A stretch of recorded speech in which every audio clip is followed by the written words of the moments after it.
A lot of people are using this word renaissance, it's like a renaissance period for me, and I don't mind this word. I find it sort of complimentary because all these years later I am here almost in a bigger way, presence-wise, as a person individually. I feel that, I feel a renewed confidence because I'm less apologetic. I've already arrived. I arrived a while ago already, so it's sort of like I don't have anything to prove in that sense, and I feel the liberty in that and the freedom in that. And I'm exercising it and enjoying it.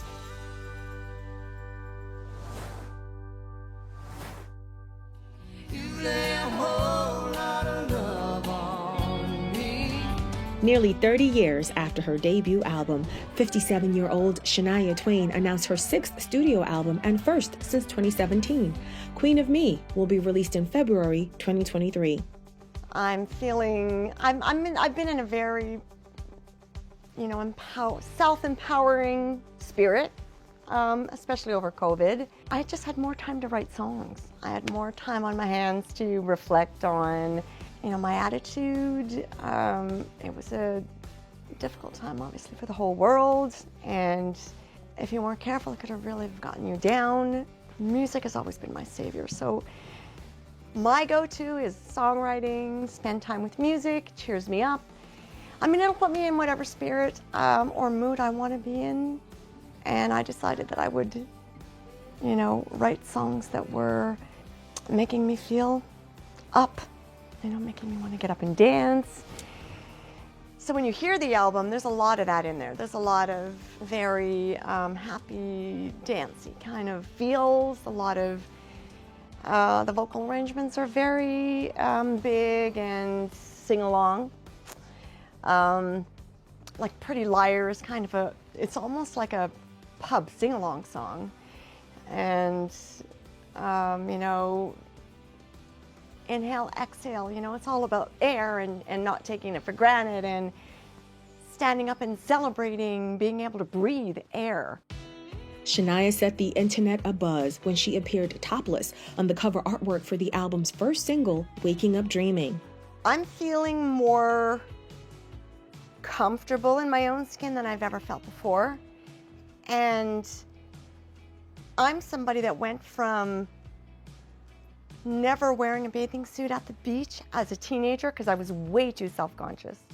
My father made me feel self-conscious. It was almost dirty to wear shorts or not be entirely covered up, and as my body was maturing and I was becoming a teenager, all of a sudden I was getting real curves. So when that started happening, I started strapping myself down. I was wearing 2 bras. I was wearing tight spandex things under my sweatshirts that were like way oversized. I was dressing like a boy. I was self-conscious. I didn't feel good about becoming a woman. I was embarrassed by it. I was hiding my curves. I was rejecting it. So when I did that very first What Made You Say That video, I'm like, wow, I'm feeling kind of liberated here. No one is around to say anything to me. I'm enjoying the process. I'm enjoying the clothing. I'm ditching the bra. So from the very beginning, the very first video, I was ditching the bra. And then it was like I hit this wall and I'm like, whoa, I'm regressing. My confidence is regressing. My courage is dulling. Why am I allowing this? Like, frig that. I am not regressing. I am embracing my body as it changes, as I should have from my childhood to my teens, as I should be from my, taught 20s and 30-year-old self to my menopausal body. And I'm not going to be shy about it. I want to be courageous about it, and I want to share that courage in the artwork that I am directing. This is me expressing my truth. I am feeling comfortable in my own skin, and this is the way I am sharing that confidence. And I want hopefully out of that, other women that are aging, or any women, even if you're 12 and you're becoming, you're developing, like, you shouldn't feel like you need to hide behind your fear or your self-conscious shield. But you have to do it within your own sense of what is right for you and good for you and safe for you, and your own well-being. So I want to do it responsibly, and I feel that I am. I mean, honestly, I can't even tell you how good it felt to do nude shooting. I was just so, like, unashamed of my new body, as a woman that is well into my menopause, right? And what if I'm saying to people, I'm comfortable in my own skin, I'm queen of me, then I have to express that in the music and in the art. And I'm finding it very fulfilling. Earlier this year, Shania's journey to becoming the best-selling female country artist of all time was presented in the Netflix documentary, Not Just a Girl. The idea of the documentary was born during the pandemic, and it also gave a lot of time for, reflecting on what is it that I want to say, what matters, what is relevant to anyone, what really matters to me, what is it that I want to share, what do I think is important to share. I started as a child, so there was a whole lot of material, a whole lot of reflection, and it took a lot of time. So, and I had a lot of fun because I was looking back at, before, pre-braces, and, singing with all these gaps in my teeth, and the weird, funny, fuzzy hair, and the homemade costumes that my grandmother made, and the innocence of, just being a professional, a child professional.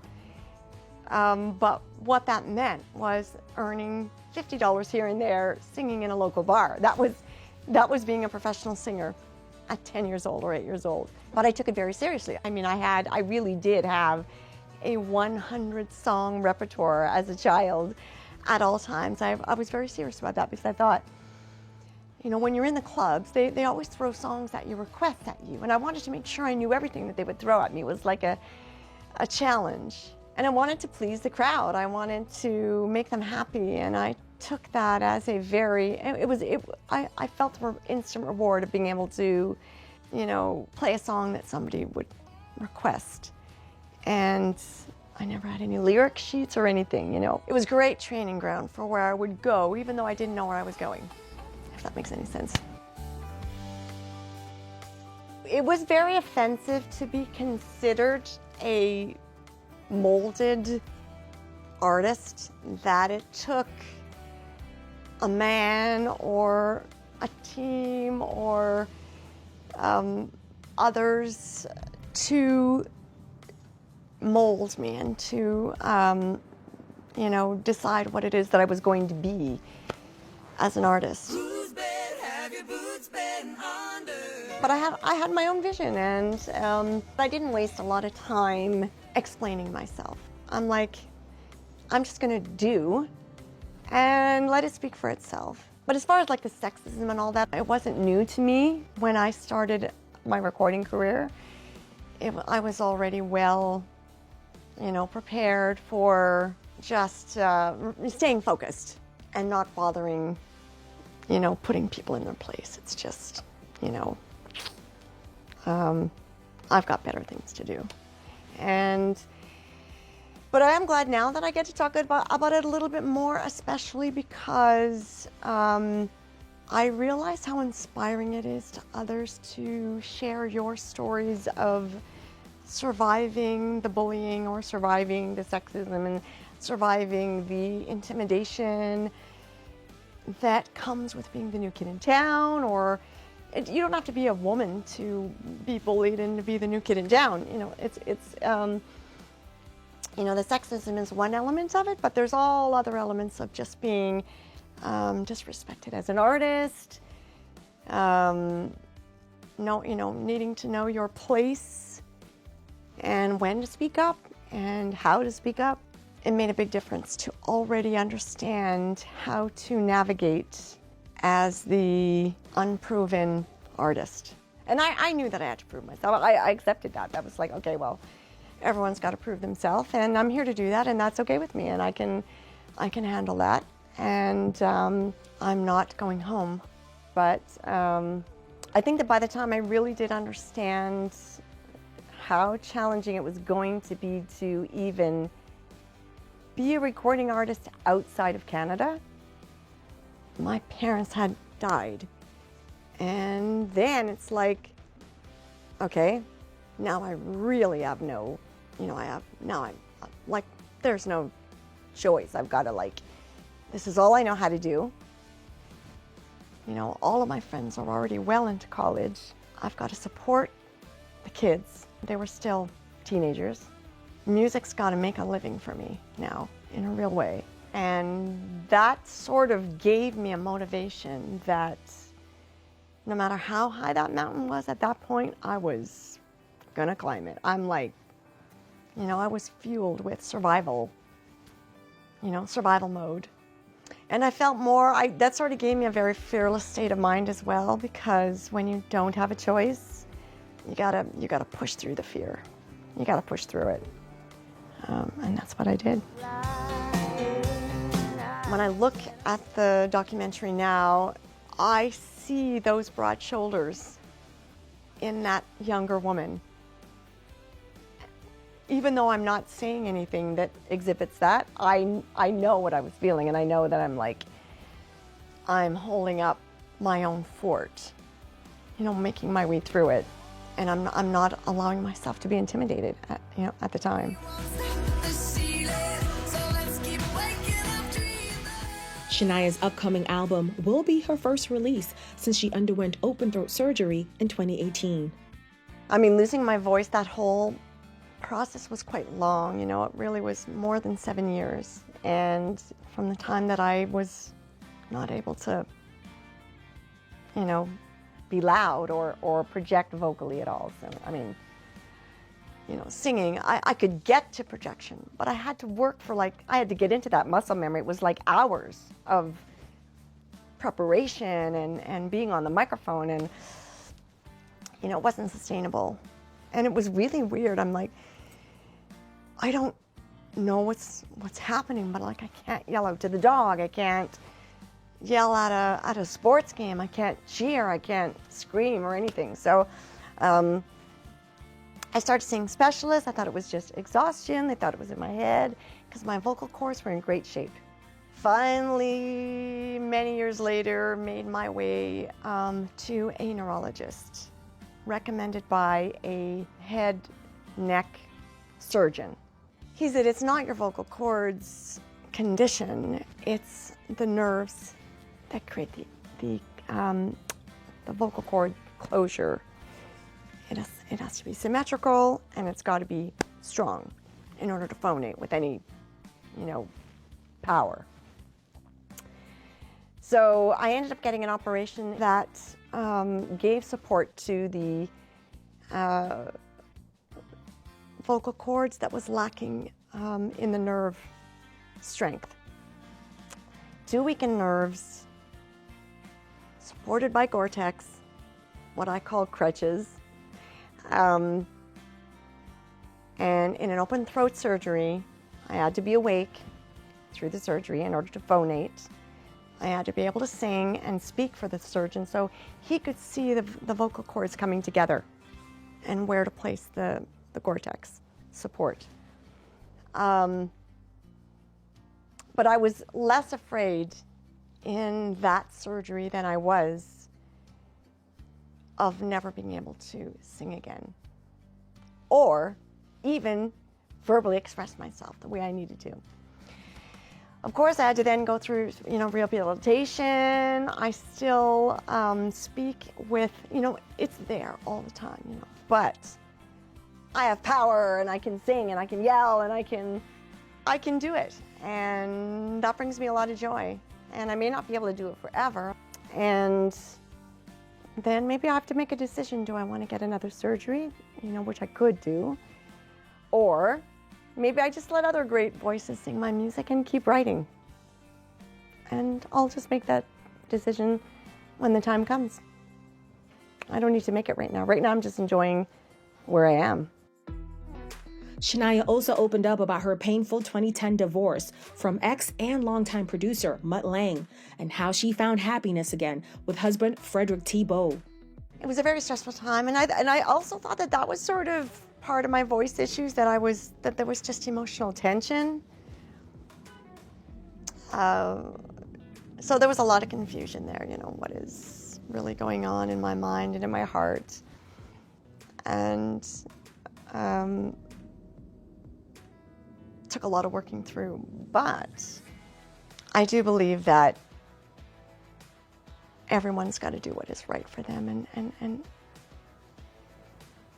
I wouldn't want to stand in anybody's way. And so in that sense, and in the sense that I really found such a wonderful life, and that I was able to recover. I was able to recover as a singer. I was able to work through the fear of working without Mutt. I was able to work through finding my own independence again as an artist after being so long with a music partner. I reconnected with my own courage, and I just don't need him anymore for that. And I just, in that sense, feel I'm able to look at what he did for me and all that he contributed to such a great part of my career and a great part of my life. In the end, Mutt and I share a child that we co-parent, and we enjoy that very much. He shares his studio. So my son, myself, and Mutt all use the studio, which is really great. So that's kind of our crossroads area, which is, I think, really appropriate. And it feels really good to say that, Well, the beautiful thing about Fred and I is that we're both, I don't know if you remember the song, The Woman in Me. But I'm the type of woman, I'm very independent, but I really love the man that when I want to be cuddled and I want to be nestled and nurtured from my other half, it doesn't make me vulnerable. It just makes me, I don't even mind being vulnerable. It doesn't make me weak is the word. I like those moments. I want that. And he's that man. He's a very manly man. But he's the kind of person that just wouldn't have me any other way. He likes the fact that I'm strong. I mean, he's probably tells me every day, you are a lot of woman. And I take it as a compliment. And he says it with a smile. He loves it, So he is one of my biggest supporters. He's a lot of the brains behind so much of the work that I'm doing now, and that really makes it possible for me to do it. So we work a lot together. He's very creative as well. He's got a lot of energy, and that really makes him my third arm a lot of the times. But yet on the other hand, we ride horses out in the desert together. It's so romantic. So we live most of our days together, kind of joined at the hip. Work or romance. I guess I would like to be remembered. That would be very nice. Being remembered is already a great accomplishment, right? And I'd like to be remembered as a good person. I want to be a good person. I want to be a good example. I care about being a good example. And I would like to be remembered for being a conscientious, intelligent, thoughtful, purposeful person. And that I added something to the world.